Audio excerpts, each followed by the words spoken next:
C'est une exposition qui va s'intituler « L'autre côté de la scène ». J'ai décidé de choisir ce titre en lien avec le terme technique du théâtre, c'est-à-dire il y a le côté jardin et le côté cour. Et le côté jardin, il est de l'autre côté de la scène, justement.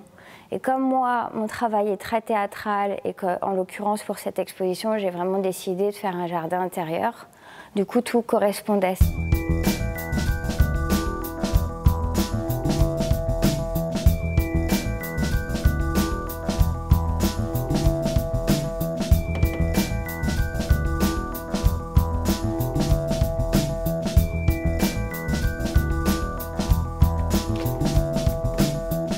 Ça, c'est des préparations d'exposition. Je fais ça à chaque fois.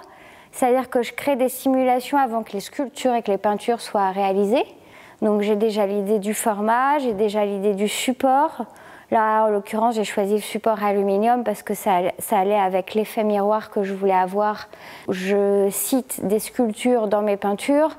Et en même temps, le support aluminium va refléter le jardin qui se trouvera au centre de l'exposition. En gros, je considère que l'espace est comme un support de peinture. Et donc, c'est très scénographié, il y a beaucoup de mise en scène. L'espace d'exposition est donc une peinture en 3 dimensions.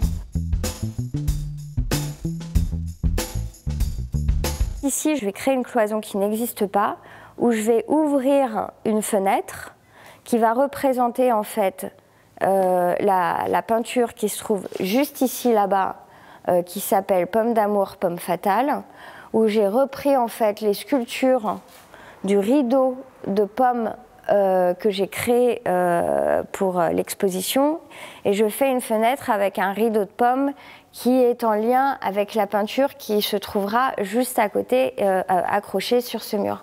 Une porte, afin de rentrer dans cet espace, qui est un lieu de vie, où on va se retrouver avec un détail d'une peinture qui a été reproduit en effet miroir, en symétrie, un peu comme les taches rochardes, puisque en fait j'invite aussi le spectateur à prendre conscience de son inconscient et de toute son imagination, et ce que ça représente pour lui.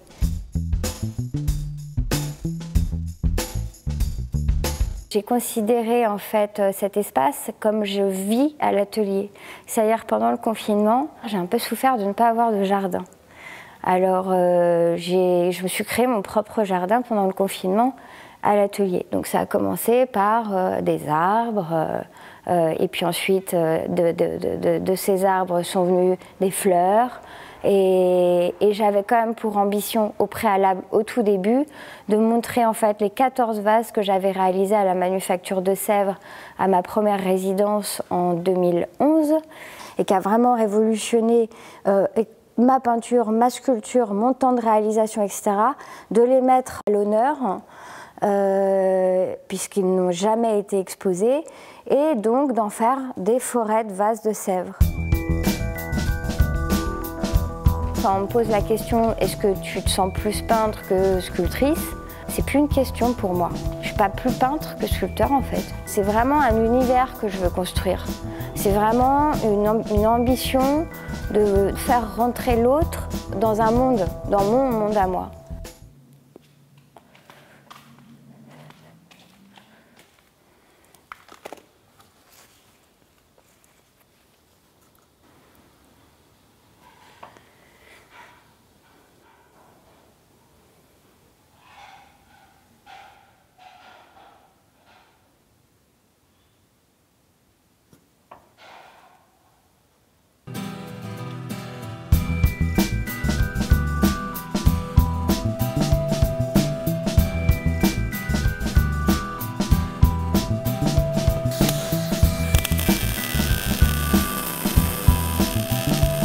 Le but, c'était de fabriquer des socles pour l'exposition de Marlène Moquet. On a rencontré l'artiste pour savoir les codes qu'elle voulait, les dimensions, la matière qu'il fallait utiliser. Elle voulait déjà que ce soit des plaques de métal qui étaient posées sur des fers à béton, et il fallait que ce soit plutôt dans des teintes rouillées.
là, on a fini en fait le papier peint, de poser le papier peint où il y aura donc cet espace domestique. Et là, on est en train de positionner en fait tout le jardin, enfin en fait un sous-bois.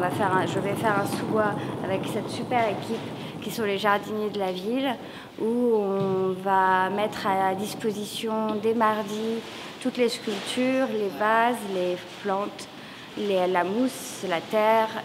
Et donc là, on commence, telle une peinture, on commence à faire une grande composition globale, très vallonnée. Donc on crée en fait la structure. Avec 2 balles comme ça, elles peuvent être maintenant.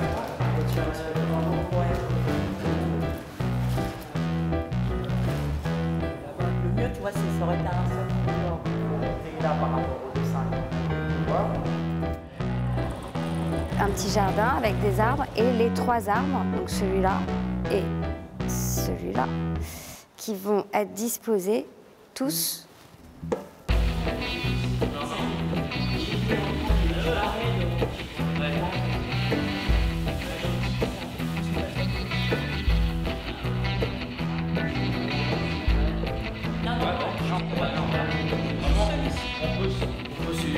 Et après, on n'y touche plus. Voilà. Etc., etc., etc. Parce que les autres sont plus faciles d'accès et qui sont moins imposants, plus ils sont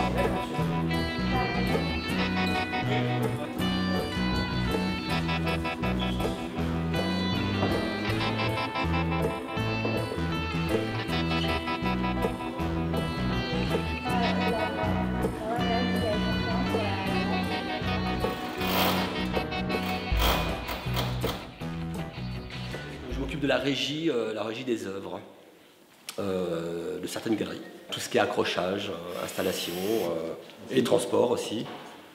Parce que j'ai une petite société de transport à côté, donc j'interviens pour le transport, pour l'installation, pour la caisse. Là, on décaisse pour installer. Voilà. Là, elle est sur un appui en mousse. Et surtout pas d'emballage papier, bien évidemment, et de papier de soie. Parce qu'il y a beaucoup de relief, et le moindre accroc peut casser la sculpture.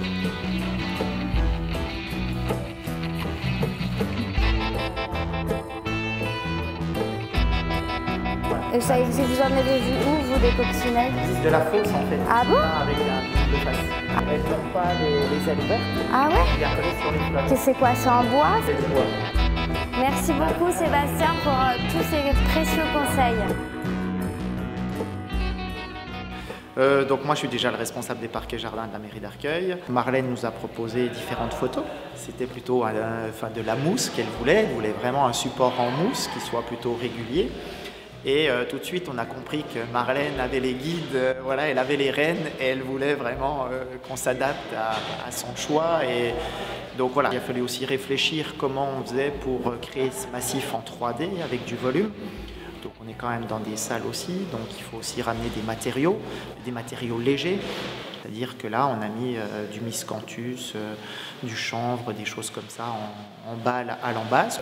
Ce qui nous permettra, si vous voulez, après de venir avec de la paille pour faire le vallonnement et terminer avec de la mousse végétale. On va devoir brumiser en fait toute la mousse, parce que la mousse, c'est une partie vivante qui continue à vivre. Donc on va devoir venir la vaporiser et toutes les plantes vont être arrosées une fois la semaine à peu près pour maintenir une certaine humidité. Mais voilà, mais il va falloir jauger un minimum d'humidité pour éviter d'augmenter une très grosse hygrométrie par rapport au vase aussi, pour éviter de modifier la structure de la faïence.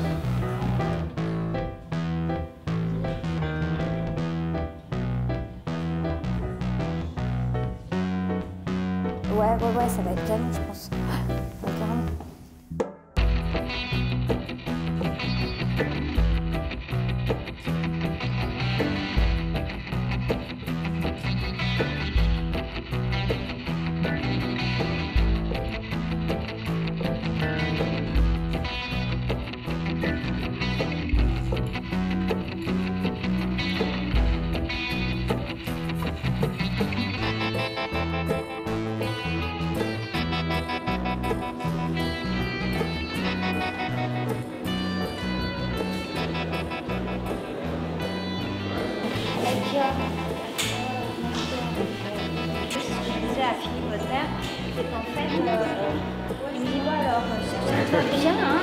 ça te va bien. Je dis, mais non, je choisis mes supports en fonction des sujets de chaque exposition des livres.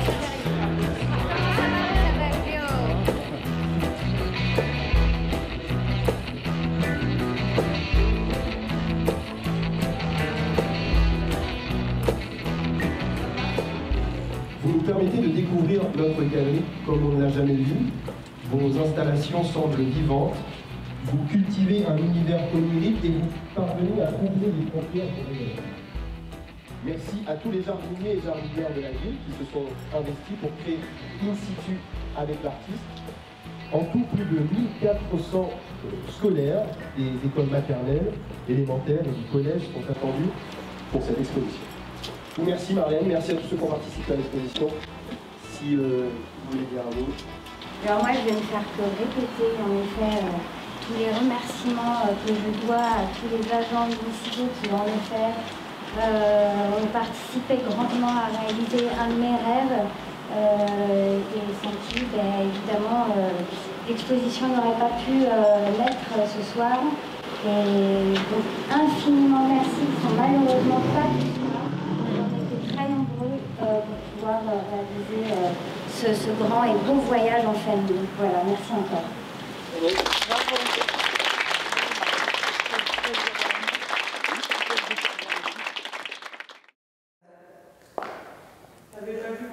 Tu vois, je voyais ses grandes dents, mais je n'avais pas réalisé que la mâchoire était carrément sur la tête, de la tortue. Je regarde les animaux parce que si je vais raconter la soupe aux cailloux, comme j'ai dû l'adapter, j'ai besoin de me rappeler les cerfs, les cygnes, les coccinelles, il n'y en a pas. Et il y a des escargots qui sortent leur tête sur le tableau, regardez. Il y en a un là. Chut, on va entrer tout doucement. Monsieur haut comme 3 pommes.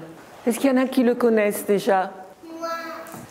C'est un petit bonhomme, haut comme 3 pommes, se baladait dans la forêt, sans penser à se cacher.